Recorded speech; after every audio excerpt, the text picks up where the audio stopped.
Di tugas sebelumnya, tugas 1, saya sudah menjelaskan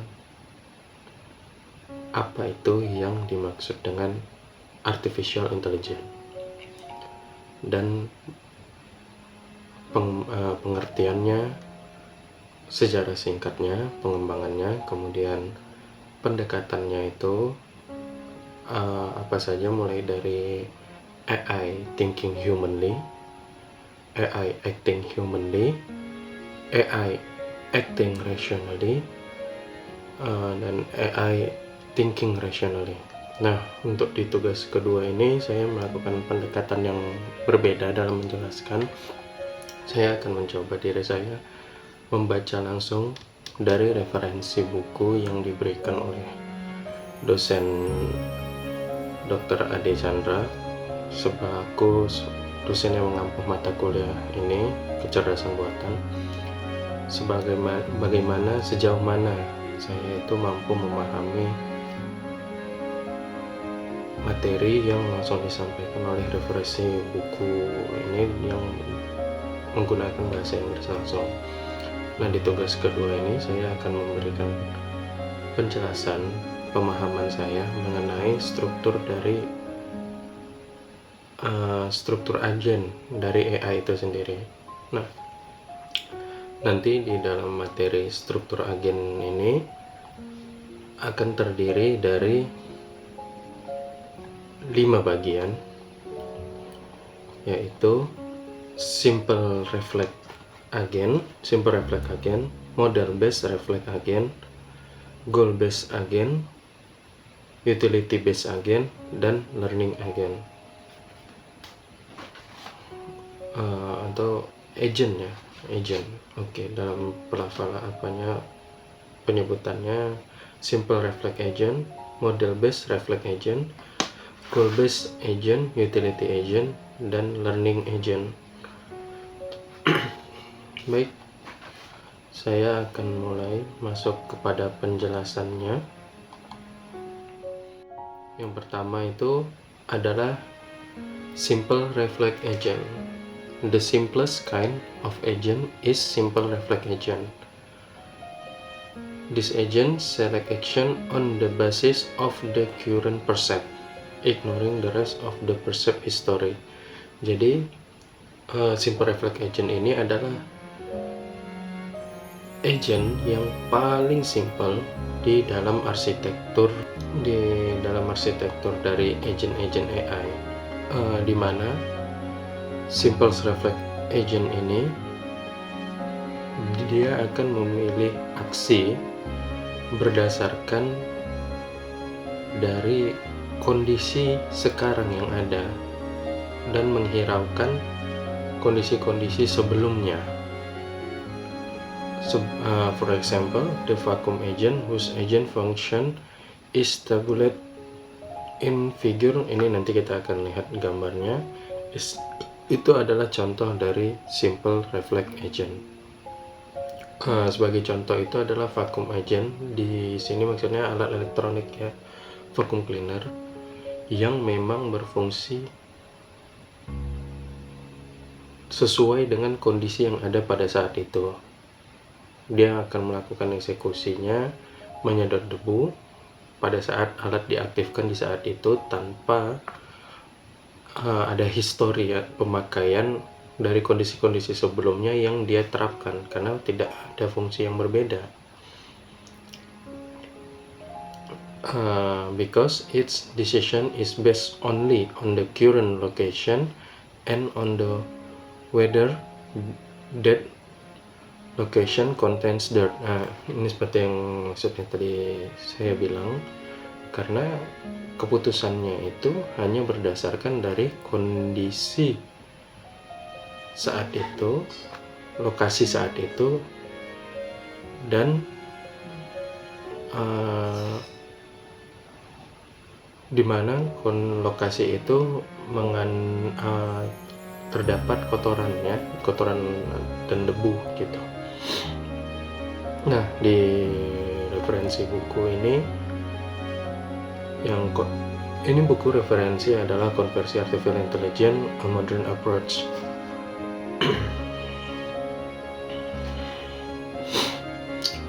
Stuart Russell edisi keempat. Nah, di sini bisa dilihat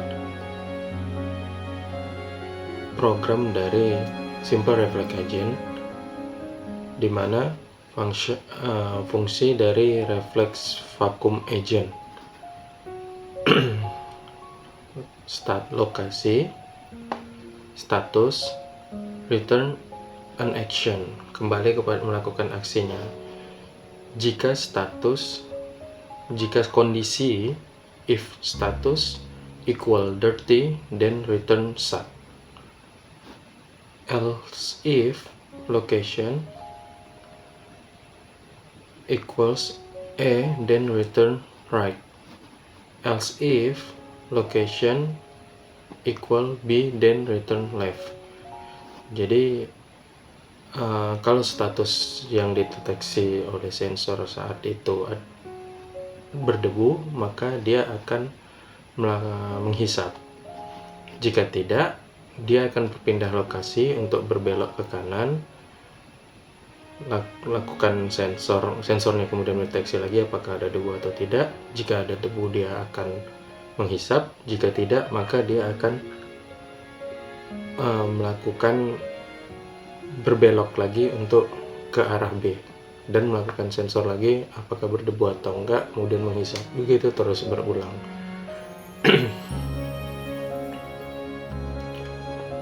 Simple reflex behaviors occur even in more complex environment. Jadi walaupun disebut dengan simple behavior reflex, kebiasaan dari simple reflex ini bahkan bisa dipakai terpakai di environment yang lebih kompleks lagi. Nah, sebelumnya saya akan jelaskan environment ini maksudnya di dalam artificial intelligence adalah unsur spesifik dari luar atau lingkungan. Environment itu adalah lingkungan yang berpengaruh langsung terhadap sistem dalam menjalankan fungsinya. Jadi environment itu adalah lingkungan yang akan menjadi unsur-unsur spesifik yang berpengaruh langsung terhadap sistem dari agent AI ini dalam menjalankan fungsinya. Nah, imagine yourself as the driver of the automated taxi. Jadi bayangkan kita sebagai supir dari taksi otomatis, mobil otonom ya, taksimu otonom. If the car in front brakes and its brake lights came out, then you should notice this and initiate braking. Kalau mobil di depan kita mengerem, maka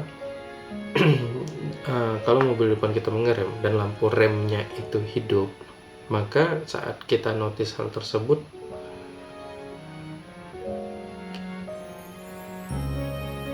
dan kita pasti bakalan mengerem. Dalam kata lain, in other words, some processing is done on the visual input to establish the condition we call the car in front is braking. Maka sebuah proses dilakukan dengan visual input di mana kondisi kita sebut itu mobil di depan sedang mengerem. Then this triggers some established connection in agent program to the action initiate braking. Nah, kondisi di mana visual input tadi bahwa di mobil depan melakukan pengereman, maka ini yang akan men-trigger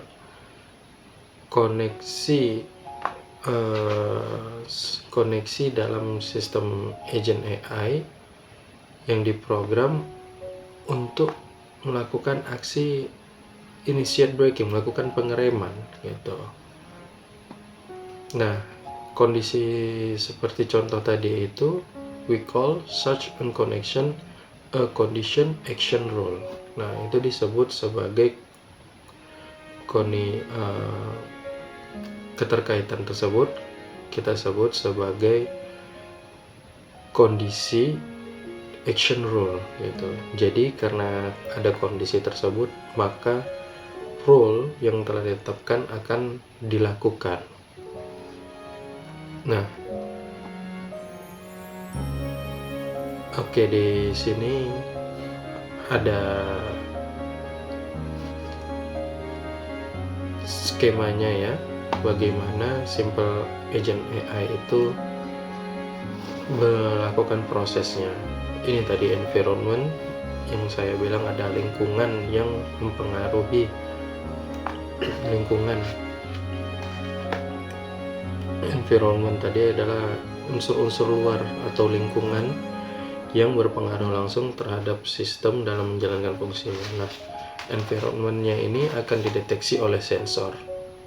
Bagaimana kondisi saat ini? What the world is like now? Kondisi dari environment ini sekarang setelah dideteksi oleh sensor. Kemudian agent itu akan berpikir, apa yang harus aku lakukan saat ini? Nah, dia akan membaca fungsinya dia yang sudah ditetapkan, condition action rules. Condition action rules. Nah, condition action rules ini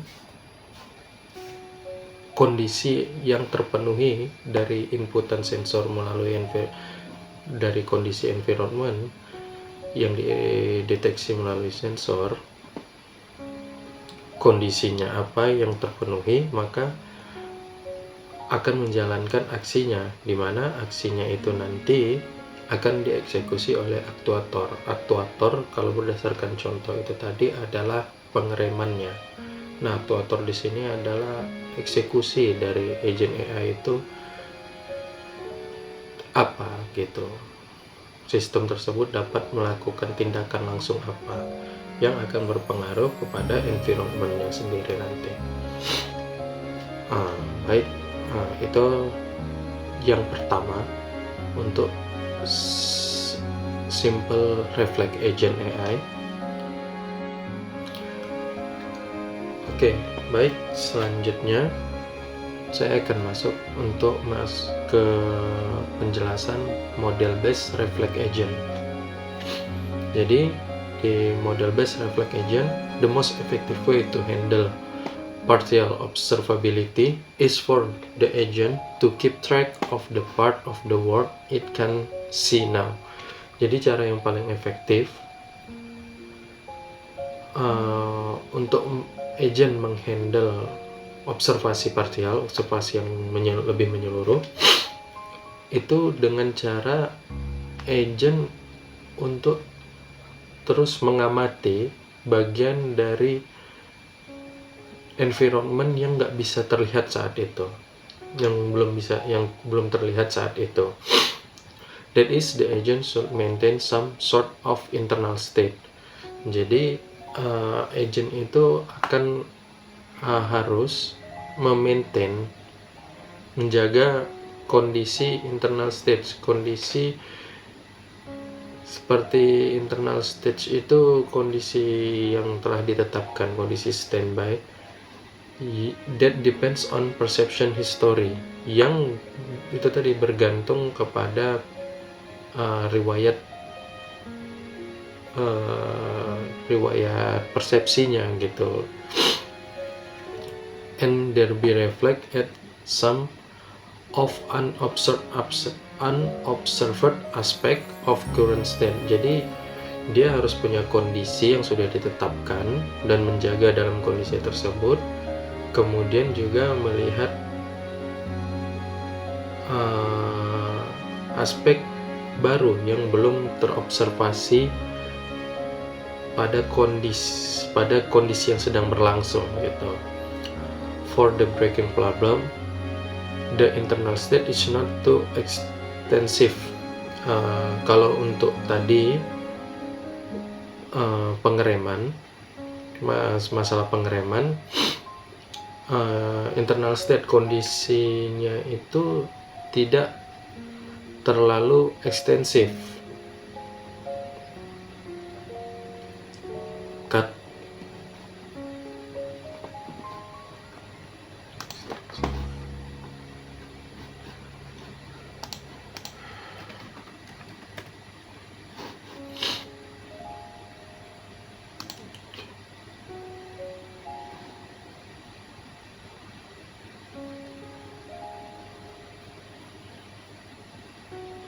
Action. For the breaking problem, the internal state is not too extensive. Jadi kalau untuk masalah pengereman tadi, kondisinya itu tidak terlalu luas gitu ya. Hanya perlu just the previous frame from the camera. Jadi cukup masukan dari kondisi kamera, allowing the agent to detect when two red lights at the edge of vehicle go on or off simultaneously. Jadi itu tadi, kalau untuk pengereman, contoh pengereman tadi,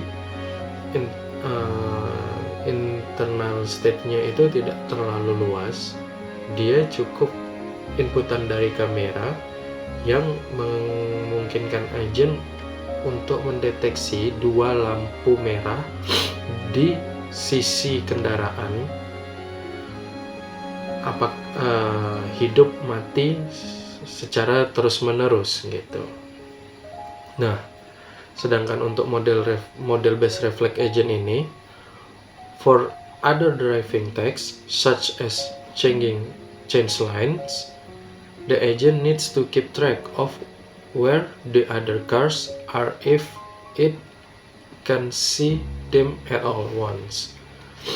Nah, jadi untuk teks yang lebih kompleks lagi, untuk teks yang lebih lagi, seperti mengganti jalur saat berkendara, itu agent perlu untuk mendeteksi gitu, di mana keberadaan dari mobil lain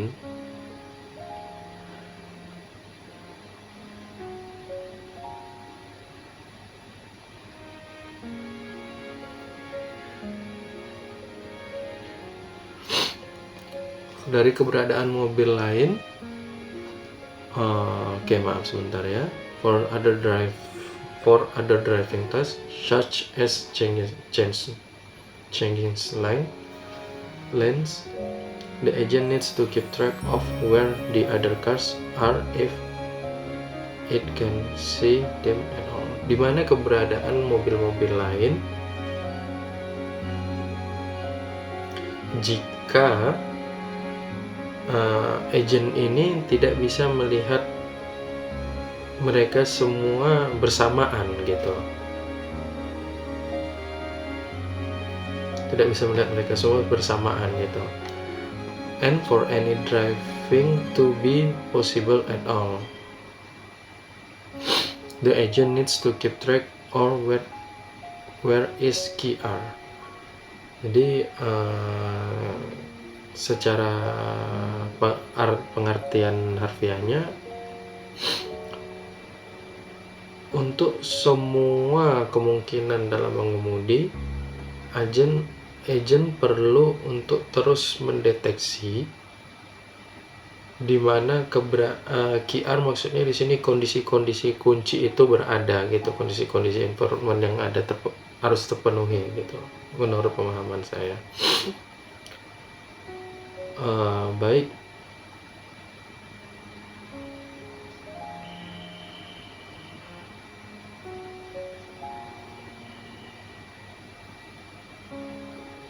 Nah,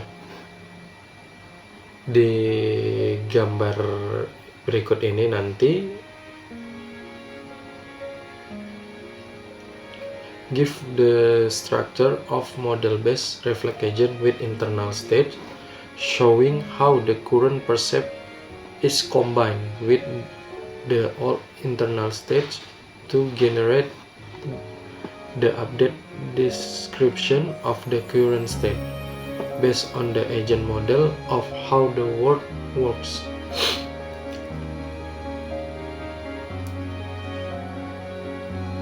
Jadi di gambar ini memberikan struktur model base reflect agent dengan kondisi internal, dengan internal state, dengan kondisi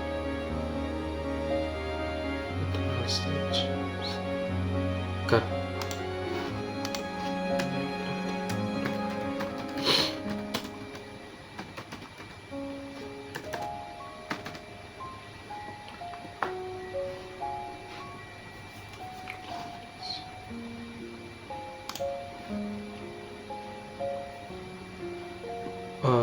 Internal state di sini saya akan memberikan kondisi pengertiannya, istilahnya saya akan berikan seperti kondisi internal ya. Internal state ini maksudnya kondisi yang internal yang sudah ditetapkan gitu.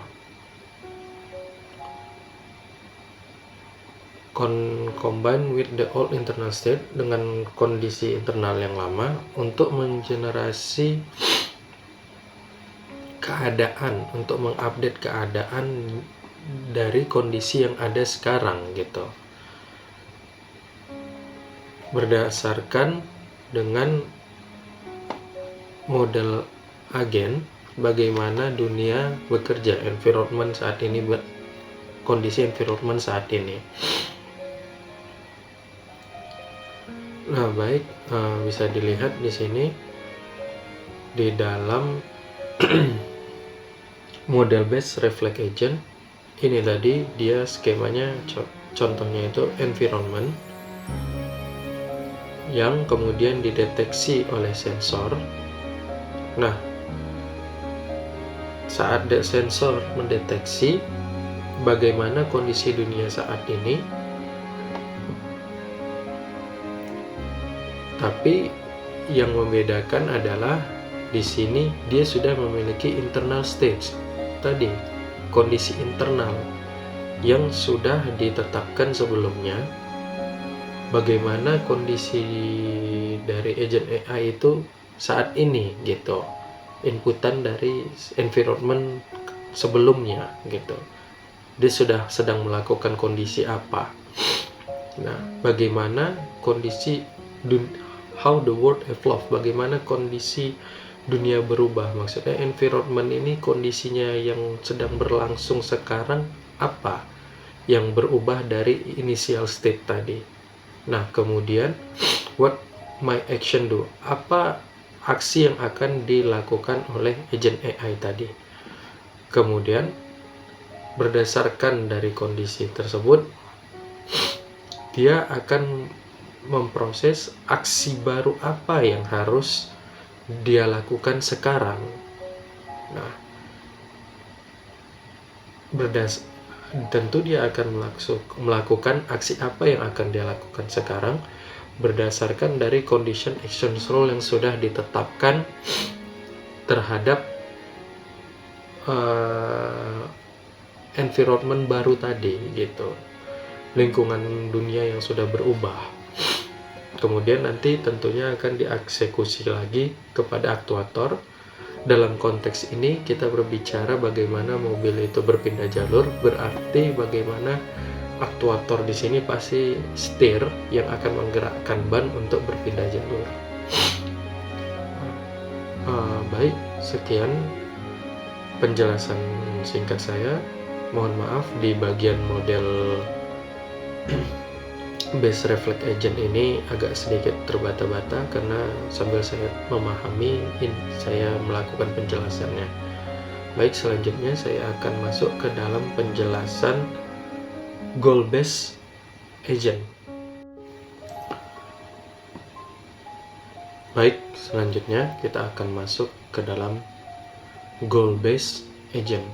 Nah, knowing something about the current state of environment is not always enough to decide what to do. Jadi mengetahui sesuatu tentang kondisi saat ini dari environment tidak selalu cukup untuk menentukan apa yang harus dilakukan. For example, at a road junction, the taxi can turn left, turn right, or go straight on. Jadi sebagai contoh, di persimpangan jalan, taksi bisa belok kiri, bisa belok kanan, atau lurus. The correct decision depends on where the taxi is trying to get to. Jadi keputusan yang paling tepat tergantung kemana tujuan taksi tersebut, gitu. Taksi itu mencoba menuju kemana destinasinya. In other words, as well as current stage description, the agent needs some sort of goal information that describe situation that are desirable, for example, being at particular destination. Jadi dalam kata lain, as well current state, sebagaimana kondisi yang sedang berlangsung dideskripsikan, agen juga perlu tujuan, informasi goal. Jadi perlu seperti informasi tujuan yang mendeskripsikan situasi yang desirable itu, maaf ya, saya coba dulu desirable.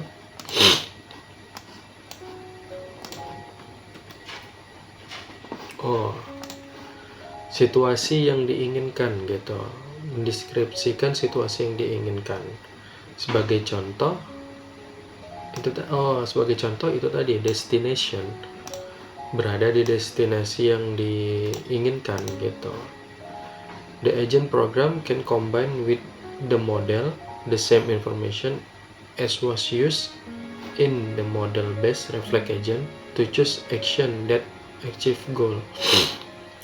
Jadi program agent dapat dikombinasikan dengan model ini, di mana informasi juga digunakan ke dalam model based reflex agent untuk menentukan aksi, untuk menentukan tindakan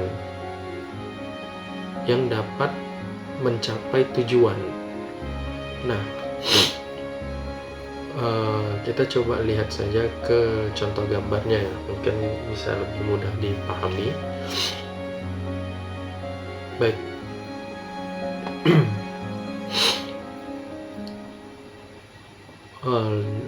Lebih kompleks dari gambar-gambar sebelumnya di model based reflex agent dan simple agent. Ini adalah contoh dari goal based agent. Kita coba pahami, melihat dari gambar ini. Environment, tentunya lingkungan yang mempengaruhi sistem dari agent AI ini dalam mengambil tindakan. Nah, environment-nya ini, lingkungan sekitar ini tentunya pas dideteksi kembali oleh sensor. Kemudian sensor tadi akan menentukan bagaimana keadaan dunia saat ini, bagaimana keadaan terhadap environment saat ini. Ini tadi dia sudah berada dalam initial state, dalam kondisi initial state, dalam kondisi siap seperti apa, gitu, berdasarkan inputan berdasarkan kondisi-kondisi dari environment sebelumnya. Dia sedang melakukan tindakan apa, state-nya apa, kemudian bagaimana dunia berubah, bagaimana lingkungan saat ini sedang berubah. Nah, di sini saat dia menentukan bagaimana kondisi environment sedang berubah, dia bisa kembali lagi kepada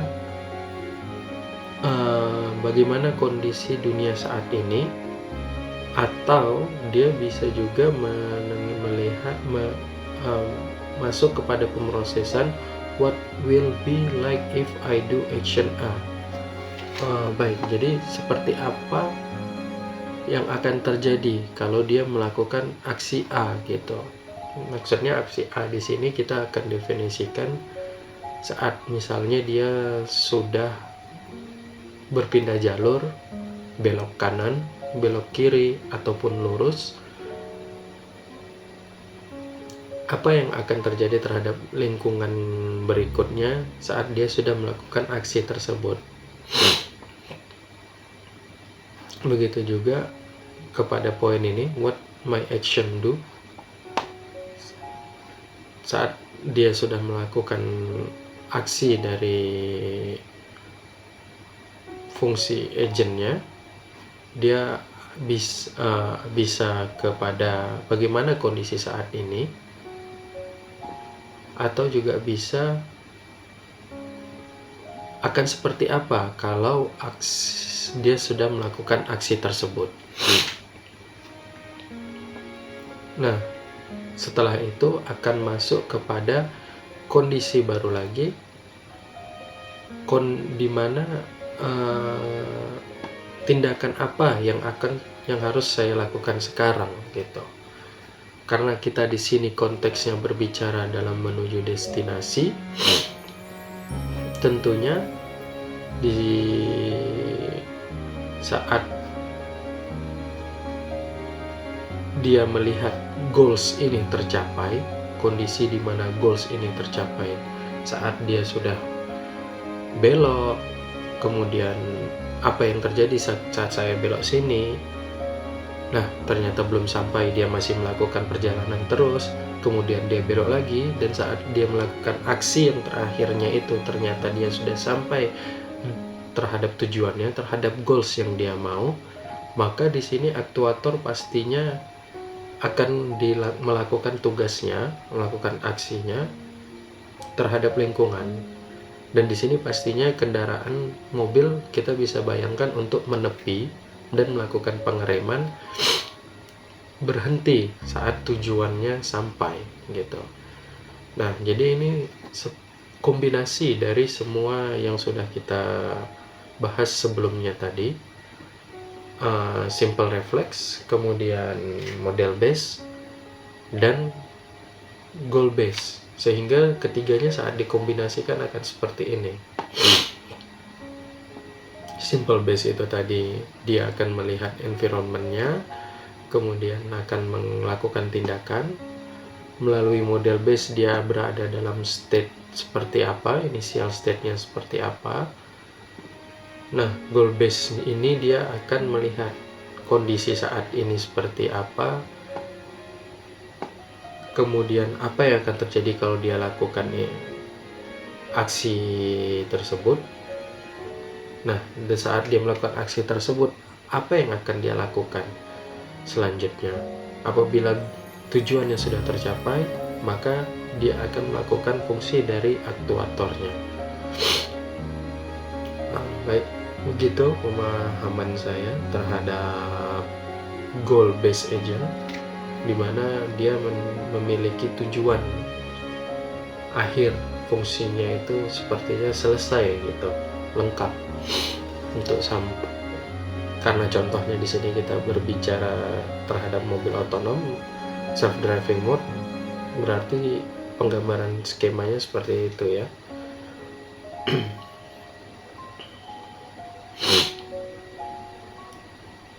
Nah, baik, kita coba masuk penjelasannya lebih lagi. Sometimes goal-based action selection is straightforward. For example, when goal satisfaction result immediately from a single action. Jadi terkadang goal-based action ini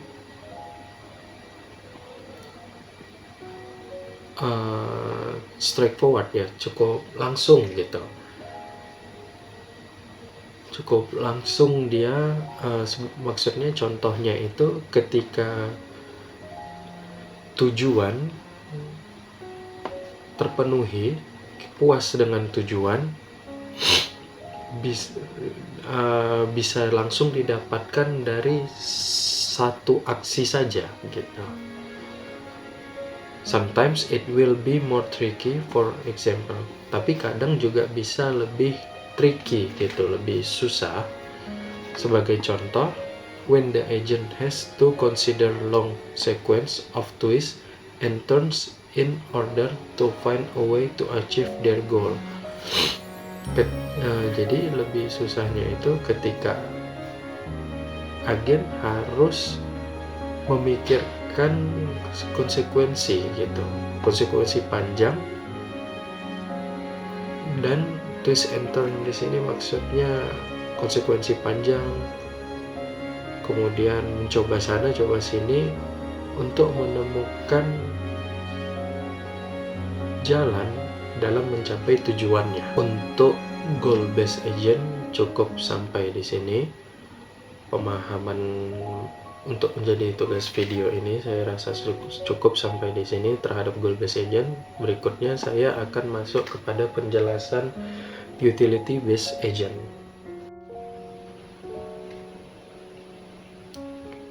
Oke, selanjutnya kita akan masuk ke dalam pembahasan utility based agent. Jadi utility based agent ini dia akan berbicara lebih kepada aspek bisnis ya, karena kan agent AI ini sebenarnya didesain tentunya untuk kepada sebuah produk. Jadi utility based agent ini akan lebih berbicara kepada aspek bisnisnya. Oke, kita bahas. Goals alone are not enough to generate high quality behavior in most environment. Jadi goal saja, tujuan utamanya aja itu nggak cukup untuk mendapatkan hasil yang maksimal dalam environment, dalam kebanyakan environment, dalam rata-rata environment. Untuk contohnya, banyak taksi itu yang untuk menuju tujuannya dia pasti dapat gitu sampai kepada tujuannya, tapi ada taksi lain yang lebih cepat, lebih aman, lebih terpercaya, dan bahkan lebih murah dari yang lain gitu. Goals just provide a crude binary distinction between happy and unhappy state. Jadi goal itu cuman kalau mencapai tujuan aja itu cuman menyediakan binary itu antara senang dan tidak senang. Maksudnya di sini senang dan tidak senang karena tidak terdengar seperti dalam tidak terdengar sangat tidak saintik lah. Jadi dalam bidang computer science, penentuan happy dan unhappy ini itulah yang disebut dengan utility. Makanya utility based agent ini dia berfokus untuk hasil yang maksimal, tidak hanya mencapai tujuan tapi juga dilihat kepada aspek performance-nya yang terbaik gitu. Mana yang lebih cepat, kalau kita bicara dalam konteks mobil taksi ini ya, mobil autopilot ini, dia bisa mendeteksi mana rute yang lebih cepat, rute yang lebih aman, dan tentunya itu akan menciptakan cost, biaya yang lebih murah itu untuk operasionalnya. Nah, itulah inti dari utility based agent ini dalam menjalankan fungsinya gitu.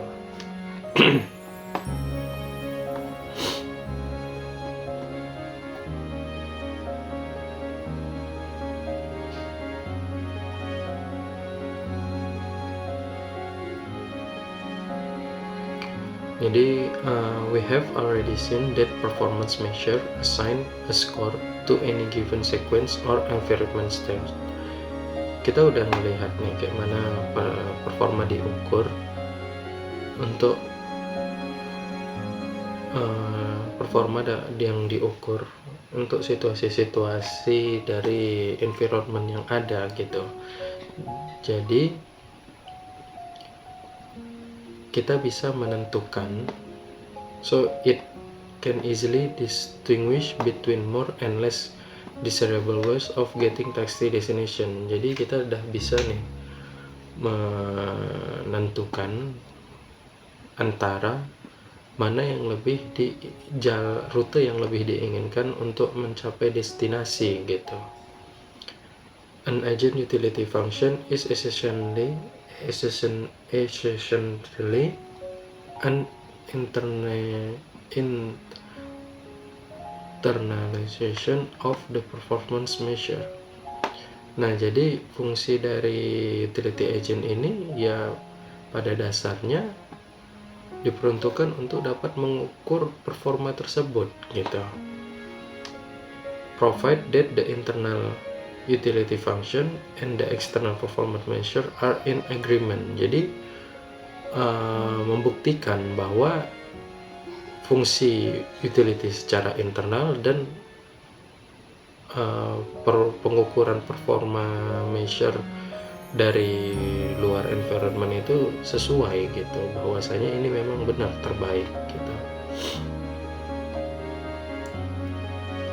An agent that choose action to maximize its utility will be rational according to the external performance measure. Nah, poinnya sama ya seperti yang sudah kita bahas, yang sudah saya sampaikan sebelumnya. Sebuah agen yang memilih aksi untuk memaksimalkan utility-nya secara rasional gitu untuk pengukuran performa.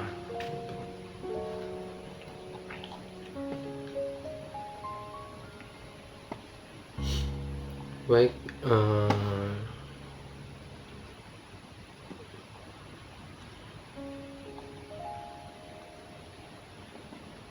nah di sini kita bisa lihat ya, utility based agent structure itu ada di gambar 2.14. Kita coba lihat. Oke, ini dia. Nah, environment yang dideteksi kembali oleh sensor, kemudian sensor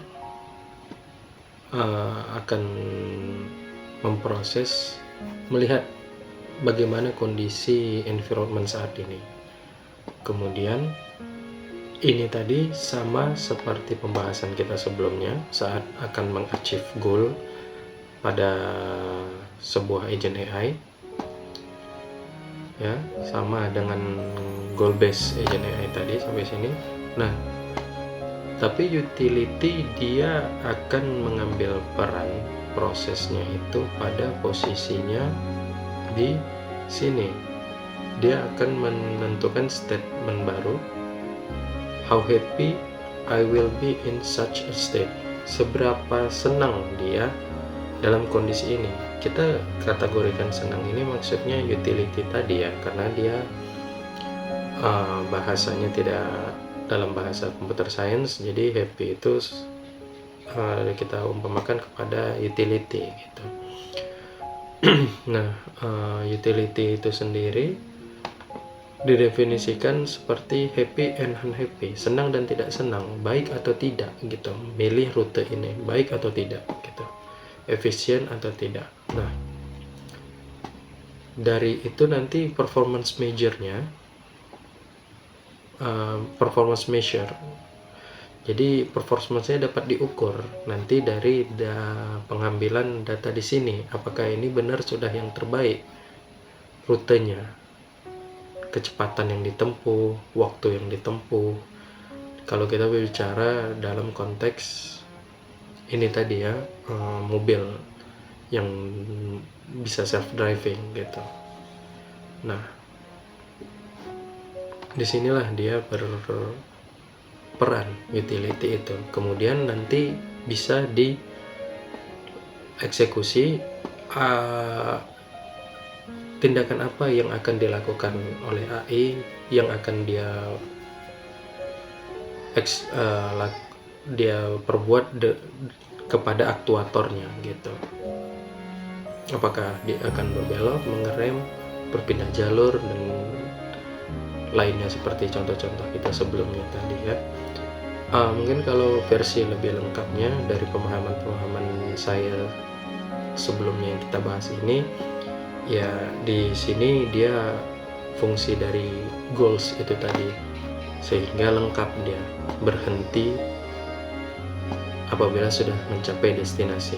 Di sini mungkin kita bisa tambahkan goal ya, kalau untuk agentnya jadinya benar-benar lengkap gitu. Nah, sampai dia kepada tujuan akhirnya yang mau dicapai, tapi sudah dapat diukur apakah itu yang terbaik atau tidak gitu, tidak hanya sekedar mencapai tujuan. Baik, itu pembahasan saya mengenai utility based agent AI. Berikutnya saya akan masuk ke pembahasan terakhir, ke learning agents. Oke, learning agents. Baik, selanjutnya saya akan membahas tentang learning agents ya. Ini akan menjadi pembahasan terakhir kita dalam arsitektur atau struktur dari agent, AI agent. Oke, learning agent. We have described agent programs with various method for selecting action. Kita udah menjelaskan tentang programan agent dengan berbagai macam metode untuk memilih aksi, untuk melakukan tindakan gitu. Tapi sejauh ini kita belum menjelaskan bagaimana program dari agent menjadi come into being, menjadi seseorang gitu, menjadi sesuatu gitu. In famous early paper, jadi dalam paper awal yang cukup terkenal ya, yaitu Turing 1950, considers the idea of actual programming his intelligent machine by hand. Jadi konsepnya itu dicetuskan untuk pemrograman yang sebenarnya untuk intelligent machine, menyusun untuk program AI ini sendiri konsepnya. Jadi he estimate how much work this might take and concludes. Dia udah mengestimasi, mengira berapa banyak pekerjaan ini akan memakan waktu, mistake and conclude, yang diperlukan gitu untuk melakukannya. Kita coba masuk ke definisi jelasnya saja langsung. Coba saya baca dulu sebentar.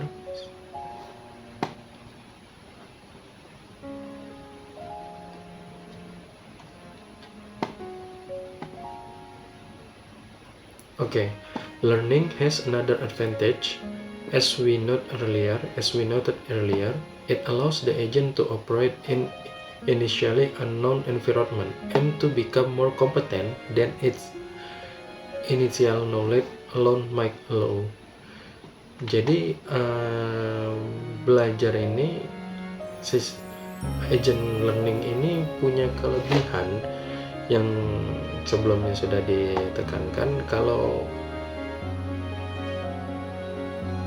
agent ini bisa untuk beroperasi terhadap environment yang tidak diketahui dan bisa menjadi lebih kompeten, lebih pintar daripada pengetahuan awal yang dia miliki gitu. Saya ada mengenerate sedikit berdasarkan dari hasil buku ini untuk kata-katanya yang lebih baik dan mudah kita pahami. Nah, definisi dari learning AI atau agen pembelajaran adalah agen kecerdasan buatan yang memperbaiki performanya dari waktu ke waktu berdasarkan pengalaman. agen ini tidak hanya mengikuti aturan tetap, maksudnya initial rules tadi ya, tetapi mampu belajar dari data, umpan balik atau feedback, dan interaksi dengan environment-nya yang baru gitu. Sehingga dia benar-benar seperti orang belajar yang bisa terus memperbaiki, tambah baik, tambah hebat. Nah, definisi normal menurut Russell dan Rowe tadi, a learning agent is one that can improve its performance element based on the past experience, and feedback from its environment, ya kan? Jadi learning agent ini adalah agent yang dapat berkembang performanya berdasarkan pengalaman dan feedback dari lingkungan, environment. Artinya agen pembelajaran memodifikasi perilakunya agar semakin efektif dalam mencapai tujuan melalui proses evaluasi dan pembelajaran yang berlanjut gitu.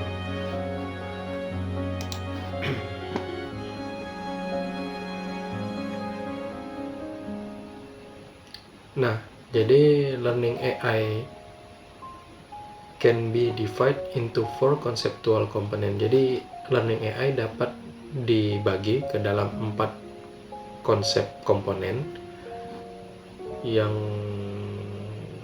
the most kita nanti akan lihat yang ditampilkan di gambar 215. The most important distinction is between the learning element, which is responsible for making improvement, and the performance element, which is responsible for selecting external action. Nah, jadi yang paling penting itu nanti adalah elemen pembelajaran, di mana inilah yang bertanggung jawab untuk melakukan improvement atau pengembangannya, dan performance elements inilah juga yang nanti akan bertanggung jawab untuk memilih aksinya gitu, external action yang akan dilakukan gitu. Ya, sebelum kita masuk ke dalam gambar ini, tadi saya juga ada pembahasan sedikit. Nah, proses kerja learning agent gitu. Ini ChatGPT-nya sudah saya training. Inilah salah satunya contoh dari learning agent AI ini. Kenapa dia masih memberikan fitur free? Karena dia akan memerlukan banyak data baru, perilaku baru yang bisa terus dijadikan input untuk mengembangkan fungsinya yang lebih baik lagi, sehingga dia dapat nih data training perilaku yang gratis. Jadi walaupun dia punya versi pro, kenapa versi gratis tetap diberikan? Ya karena itu dia dapat secara gratis bagaimana orang-orang terus berinteraksi pada ChatGPT, sehingga ChatGPT ini terus belajar sebagai learning agent untuk bisa lebih baik lagi. Nah, jadi tadi saya juga sudah memberikan sedikit pelajaran kemarin ke ChatGPT ini mengenai buku referensi yang tadi saya pakai, dan dia sudah dan saya minta untuk mengenerate proses kerja learning agent itu. Dia secara umum proses kerja agent pembelajaran dapat digambarkan dalam 4 tahap, yaitu observasi, perception, agen mengamati lingkungan melalui sensor dan mencatat hasil tindakannya, kemudian evaluasi atau kritik, agen menilai hasil tersebut, apakah tindakannya membawa hasil baik atau buruk. Kemudian pembelajaran, learning, agen memperbarui model aturan atau kebijakan tindakannya. Dan 4, eksplorasi, problem generator, agen mencoba pendekatan baru untuk menemukan strategi yang lebih baik. Proses ini berlangsung berulang atau iteratif hingga performa agen meningkat gitu. Nah, pada proses kerja agent learning ini tadi kita bisa lihat pada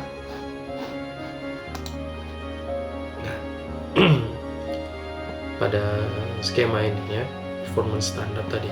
Bagaimana environment, kemudian kepada sensor, pada kritik, kemudian learning elemennya apa, kemudian performance elemen, lalu problem generator, baru nanti problem generator ini dia mengidentifikasi tadi bagaimana untuk bisa berkembang, kemudian performance elemen ini yang akan nanti melakukan eksekusi pada aktuator untuk diberikan kembali kepada environment atau lingkungan tadi. Nah, ini tadi performance standard kritik, alurnya ini seperti yang apa saya jelaskan pada poin ini tadi, proses kerja agent learning. Nah,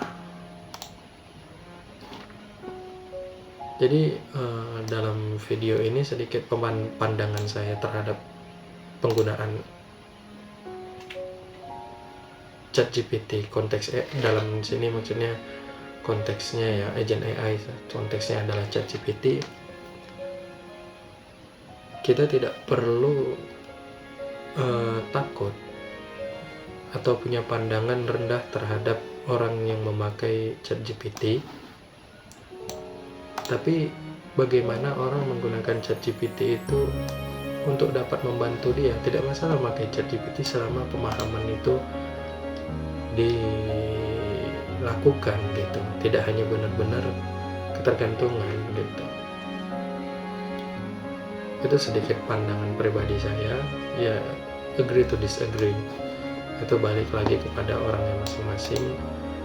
Tapi segala sesuatu itu pasti punya nilai positif dan punya nilai negatifnya.